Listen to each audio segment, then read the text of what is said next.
like, I built this beautiful landing page and nobody signed up for it, or very few people did. And the problem is either with the headline, or it could be with the way that you're positioning your offer. So that's why we always recommend that when it comes to landing pages, that you can create multiple versions, and you can do what's called A/B testing. And A/B testing is basically when you're creating ads and you send them to a web page, and you're basically sending pages, you're sending traffic to version number 1, version number 2, version number 3, and version number 4. And basically in all 4 versions, you want them to have to be exactly the same, except with one change only across all 4 of them. And the reason why you only choose to do one change is because you want to be kind of like a data scientist. And if you remember back in school, they always told you that, hey, when you do an experiment, you're going to have one variable in your experiment, right? Mm-hmm. So that's the same thing that you want to do when you're experimenting here, just to have one variable. So the very first thing that you want to do is test out the different headlines. And then after that, when you send traffic, your web expert or your advertising expert, or maybe if you're doing it yourself, you would be able to send traffic to all 4 different pages that have just a different headline. And then you'll be able to see, hey, which one caused the most clicks? Which one caused for people to scroll down the page a little bit further down the road? And that's going to be your winner. Then that is the winner for the headlines. And then you want to move to the next test, in which you want to then maybe test out the images. And then you're going to do 4 different pages. And then again, you want to have different images, and then you're going to have with the winning headline, and now you're only testing for the different images, and so forth, and you go down that list until you have the perfect landing page. It sounds like a lot, but it's so worth it, because once you do that, then you can scale your ads, and it's very lucrative and very profitable.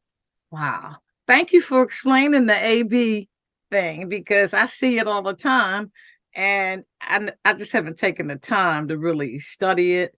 So thank you for that great explanation of that, because I'm sure a lot of people was like, A/B, what the hey is that? So thank you so much for explaining that. So what inspired you to do this? Because technology, I know, can be a bear. I mean, some problems, some things you can fix quickly, and I've had other problems that has taken me months to figure out. So what was your inspiration for launching Swift Press? Yeah, sure. So I can tell you a little bit of the backstory. So, many years ago, actually, I was in front of a lake with my fiance at the time, and I was just about to propose to her, my wife now. Her name is Tina. And so we went down the lake, and I got down on my one knee, and I asked my wife, honey, will you marry me? And she looked at me with googly eyes, and she says, yes, I will. That was one of the best days of my life. And as we were walking across that lake, and I asked her, hey, honey, I want to ask you, what is your dream for our life together?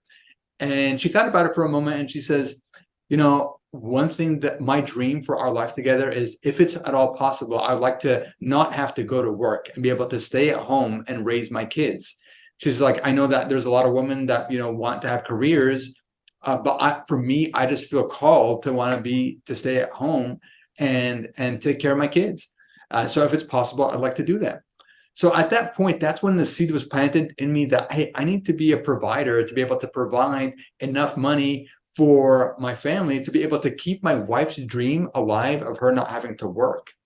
And so a year later, my wife got pregnant, and we had our first daughter. Her name is Bella. And so, it was a blessing. Everything was fine. But then after that, 3 years later, my son was born in 2014. And, with him came a lot more expenses. And it's super expensive living in Los Angeles, where I live. And so now I had 2 kids, and I just have my one job. And I was like, oh, wow, I found that I wasn't making enough money for the bills. So I said, okay, I need to start a business. So I'm like, oh, what am I going to do? What am I going to start? So I thought to myself, what? I'm really good with like time management and productivity. So I said, okay, I'm gonna sell some kind of little time management course or productivity course and sell it online. So at the time I said, what? All I need to do is just, if I make $3,000 every month, that'll be enough to pay off my extra bills and enough for me to save some money on the side, and I would be golden.